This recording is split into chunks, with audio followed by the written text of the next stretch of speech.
Hey guys, Lord Naren White here, the Holy Ghost, the one true God. Back with you with the next video in my series reading The Picture of Dorian Gray by Oscar Wilde. Without further ado, returning to The Picture of Dorian Gray, as read by Lord Naren White.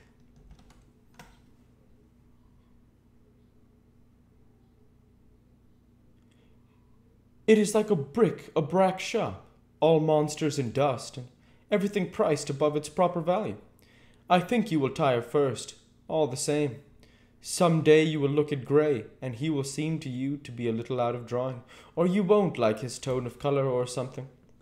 You will bitterly approach him in your own heart, and seriously think that he has behaved very badly to you. The next time he calls, you will be perfectly cold and indifferent. It will be a great pity, for it will alter you. The worst of having a romance is that it leaves one so unromantic. Harry, don't talk like that. As long as I live, the personality of Dorian Gray... Harry. I said, Harry, don't talk like that.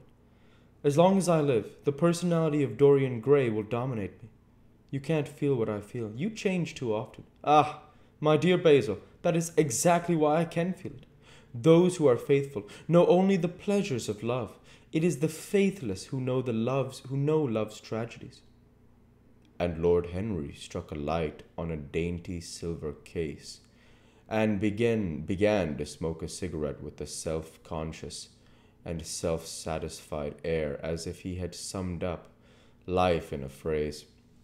There was a rustle of chirruping sparrows in the ivy, and the blue cloud shadows chased themselves across the garden like swallows. How pleasant it was in the garden, and how delightful other people's emotions were. Much more delightful than their ideas, it seemed to him. One's own soul and the passions of one's friends, those were the fascinating things in life. He thought with pleasure of the tedious luncheon that he had missed by staying so long with Basil Hallward. Had he gone to his aunt's, he would have been sure to meet Lord Goodbody there, and the whole conversation would have been about the housing of the poor and the necessity for model lodging houses. It was charming to have escaped all that. As he thought of his aunt, an idea seemed to strike him. He turned to Hallward and said, "My dear fellow, I have just remembered." "Remembered what, Harry?"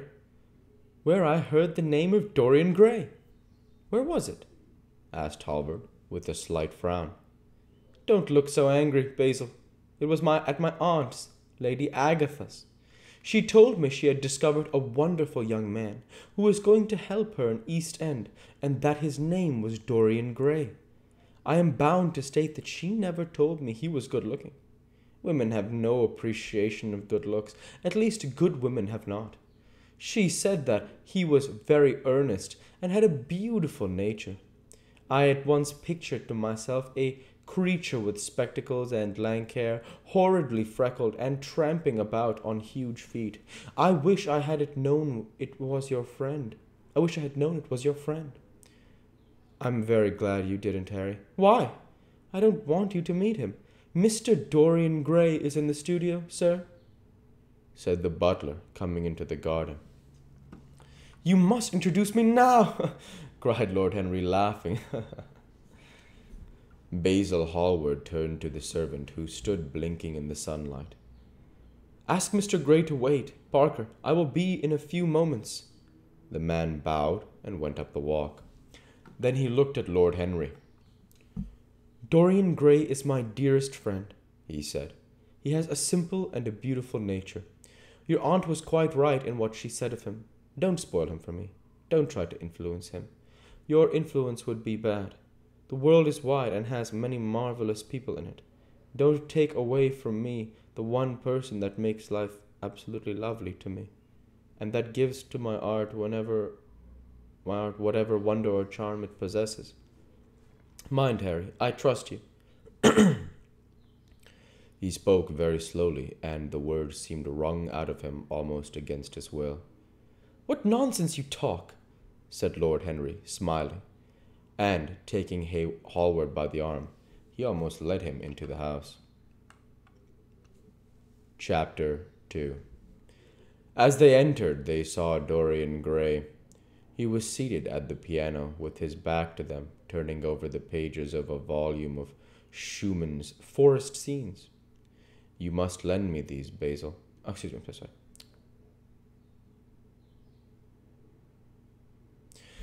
You must lend me these, Basil, he cried. I want to learn them. They are perfectly charming. That entirely depends on how you sit today, Dorian. Oh, I'm tired of sitting.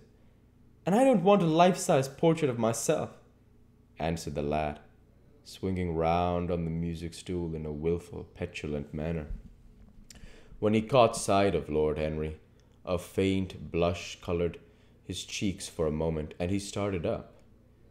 I beg your pardon, Basil, but I didn't know you had any one with you. This is Lord Henry Wotton, Dorian, an old Oxford friend of mine. I have just been telling him what a capital sitter you were, and now you have spoiled everything. You have not spoiled my pleasure in meeting you, Mr. Gray, said Lord Henry, stepping forward and shaking him by the hand.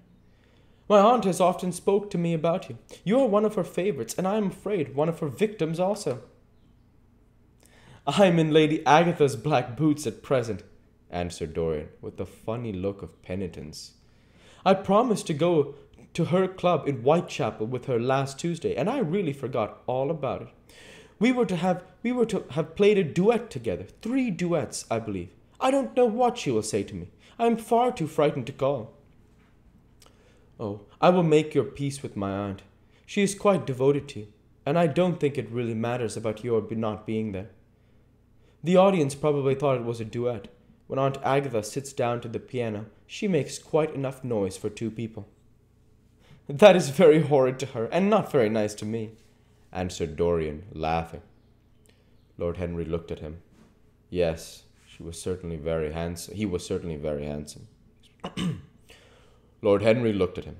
He was certainly wonderfully handsome. With his finely curved scarlet lips, his frank blue eyes, his crisp gold hair. There was something in his face that made one trust him all at once.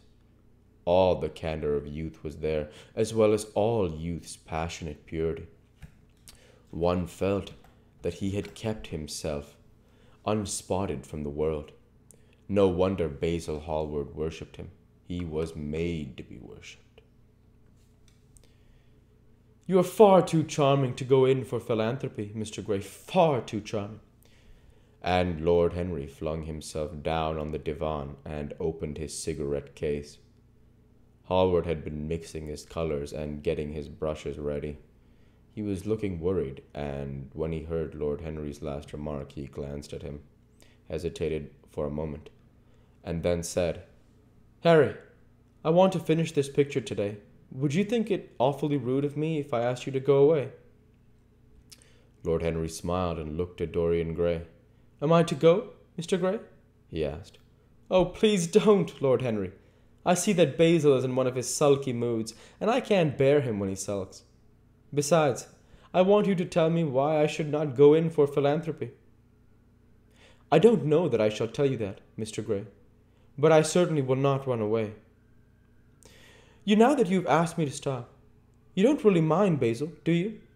You have often told me that you liked your sitters to have someone to chat to. Hallward bit his lip. If Dorian wishes it, of course you must stay. Dorian's whims are laws to everybody, except himself. Lord Henry took up his hat and gloves. You are very pressing, Basil, but I am afraid I must go. I have promised to meet a man at the Orleans. Goodbye, Mr. Gray. Come and see me some afternoon in Curzon Street. I am nearly always at home at 5 o'clock. Write to me when you are coming. I should be sorry to miss you. We'll go ahead and stop there for this week. As usual, I want to say thank you for watching, and I hope you enjoy. Please like, comment, and subscribe, as it greatly helps the channel. Light be with you all. Take care, and thanks again.